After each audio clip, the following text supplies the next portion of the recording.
반갑습니다. 한 주간을 시작하는 월요일입니다.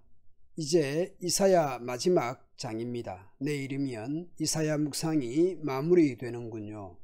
최만수 교수는 이사야 65장과 66장의 구조를 다음과 같이 정리했습니다. 65장에서 배교하는 종과 신실한 종을 대비한 경우처럼 오늘 본문에서는 악인과 의인을 대비하고 있습니다. 누가 악인이며 누가 의인입니까? 참된 예배자가 의인이며 우상 숭배자가 악인입니다. 우상 숭배는 어디에 초점을 먼저 둡니까? 열심과 정성입니다. 내가 정성을 다하면 지성이면 감천입니다. 내가 얼마나 열심과 정성을 다하는가? 내 소원이 강하면 강할수록 내 정성과 열심에 초점을 둡니다. 그러나 참된 예배는 예배를 받으시는 분이 어떤 분인가? 그분이 무엇을 바라며 무엇을 기뻐하시는가? 거기에 먼저 초점을 둡니다. 내 소원, 내 열심, 내 정성 앞서 나의 예배를 받으시는 분이 어떤 분인가? 그래서 나는 어떻게 나아가야 하는가? 라는 것이죠. 오늘 본문 1, 2절에서 하나님은 어떤 분입니까? 하늘은 내 보좌이며 땅은 내 발판이다. 너희가 나를 위해 무슨 집을 지을 수 있겠느냐? 어느 곳이 내 안식처가 되겠느냐? 그러니 사람이 하나님을 어디에 모실 수 있는 분입니까? 솔로몬이 성전 봉헌 기도를 할 때에 이런 내용이 있지요. 하나님이 참으로 땅에 거하시리이까 하늘과 하늘들의 하늘이라도 주를 용납하지 못하겠거든 하물며 내가 건축한 이 성전이오리이까. 우상들은 나무나 돌로 만들고 정성을 들인다고 그 위에 금을 입히기도 했지요. 세워놓으면 입상이고 눕혀져 있으면 와상이고 앉혀놓으면 좌상입니다. 만든 대로 그 모양입니다. 그러나 하나님은 어디에 모셔놓는다고 할 수가 없습니다. 사람이 우상을 만드는 대로 원하는 대로 조정이 가능합니다. 그러나 하나님은 사람이 마음대로 할 수가 없는 분입니다. 대신 그 하나님이 기대하시고 바라시는 것이 무엇입니까? 겸손한 마음으로 크게 뉘우치며 하나님 말씀을 두렵게 여기는 자에게 은혜를 베푸시는 분입니다. 그러나 자기 멋대로 행하며 죄짓는 일을 기뻐하는 자들은 소를 잡아 제사를 드려도 사람을 죽이는 것과 다름이 없으며 양으로 제사를 드려도 개의 목을 끊는 것과 다름이 없습니다. 그들이 곡식을 드리는 소제는 돼지의 피를 드리는 것과 같고 그들이 분향하는 것은 우상을 찬양하는 것과 다름이 없습니다. 재물이 무엇이든지 자기 멋대로 행하며 죄짓는 일을 기뻐하는 사람은 하나님께서 악인으로 규정합니다. 창세기 4장에서 아벨과 가인의 제사가 있지 않습니까?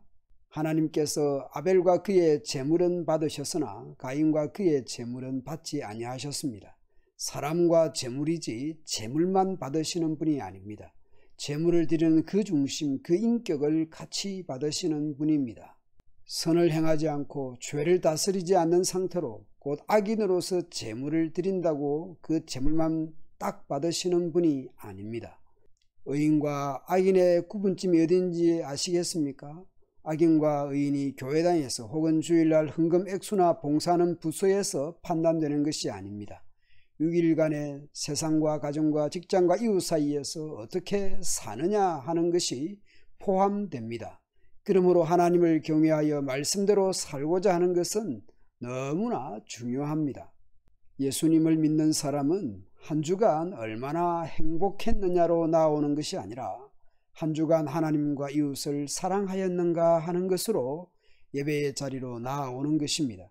하나님 앞에서 죄짓지 않고 이웃에게 선을 행하며 나와야 하는 것이죠. 오늘 본문 이사야 66장 3절에서 그 악인들에 대해 하나님 어떻게 하십니까? 내가 그들이 무서워하는 재앙을 보낼 것이다. 사람이 가장 두려워하는 일, 가장 싫어하는 일이 일어날 것입니다. 무서운 재앙을 받게 될 이유가 무엇입니까?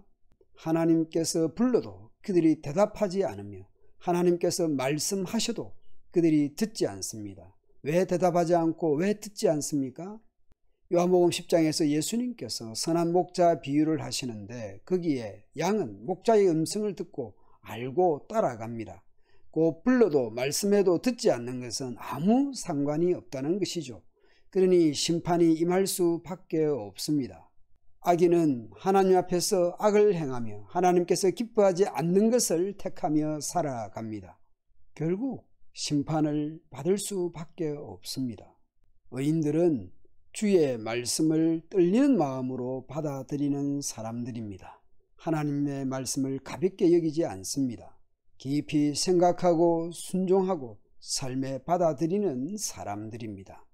그런데 악인들이 하나님의 말씀을 떨리는 마음으로 받아들이는 의인들을 좋게 대하겠습니까? 그 악인들이 의인들을 미워하며 하나님을 섬긴다는 이유로 왕따를 시킵니다. 그리고 악인들이 이런 말을 하기도 합니다. 주가 영광을 드러내어 너희들이 기뻐하는 모습을 우리가 한번 볼 수 있게 하여 보아라. 이런 식입니다. 하나님 살아계심을 증명해 봐라. 우리 같은 악인이 더 출세하고 잘나가잖아. 의인들을 조롱하는 그들에게 재앙이 임하고 주님께서 보응하실 것입니다. 아기가 출생하려면 길든 짧든 진통과 상고의 과정을 지나게 됩니다. 그런데 그런 것이 없이 출산을 합니다. 그런 경우가 없는 것이죠. 아기 출생뿐만 아니라 나라와 민족이 진통도 상고도 없이 만들어질 수 있습니까? 오랜 시간과 과정을 지나야 합니다. 그런데 시온은 바로 모태에서 나오게 됩니다. 그 일을 하나님께서 하십니다. 이스라엘의 회복과 구원이 갑자기 이루어집니다. 하나님께서 하시는 일입니다. 10절부터 14절에서 기뻐한다, 즐거워한다라는 표현이 얼마나 자주 반복됩니까? 예루살렘을 사랑하는 사람들아 기뻐하고 즐거워하여라. 예루살렘을 생각하며 슬퍼하던 사람들아 그 성읍과 함께 크게 기뻐하여라. 기쁨을 누리게 하려 함이다. 이것을 보고 마음이 기쁠 것이며. 왜 기뻐하고 즐거워하라고 하십니까? 어머니 품에 안겨있는 아기가 모유로 배부르듯이 풍성함 때문입니다. 평화가 강물처럼 문나라의 부귀영화가 시냇물처럼 흘러들어오기 때문입니다. 어머니 품에 아기가 귀여움과 위로를 받듯이 그렇게 되니까 기뻐하고 즐거워하게 됩니다. 풍요와 평화, 샬롬과 위로로 인하여 기뻐하고 즐거워하게 됩니다. 대신 원수들에게는 하나님께서 진노하실 것입니다. 하나님께서는 하나님을 예배하는 참된 의인들을 안위하고 격려하고 샬롬을 주실 것입니다. 새하늘과 새 땅으로 임하실 것입니다. 한편 당장 악인과 선인을 분리하고 죄인과 의인을 나누지 않는 것처럼 보입니다. 그러나 한순간 그렇게 분리되고 나누어질 것입니다. 해산과 출산의 고통이 없이 한순간 새하늘과 새 땅이 임할 것입니다. 의인과 선인에게 형통과 풍요와 샬롬과 위로를 주께서 주실 것입니다. 악인들은 바람에 나는 겨와 같고 견디기 어려운 심판이 임할 것입니다. 악인들은 망할 것입니다. 잠시 잠깐 악인이 의인을 조롱하고 심지어는 악인이 형통하는 것처럼 보일지라도 어느 한순간 심판이 임할 것입니다. 그러므로 참된 예배자로 참된 신앙인으로 한 주간 살아가고 예배하고 묵상하며 살아가도록 합시다. 그렇게 살아가는 성도들에게 하나님이 주시는 위로와 기쁨이 가득하기를 축원합니다.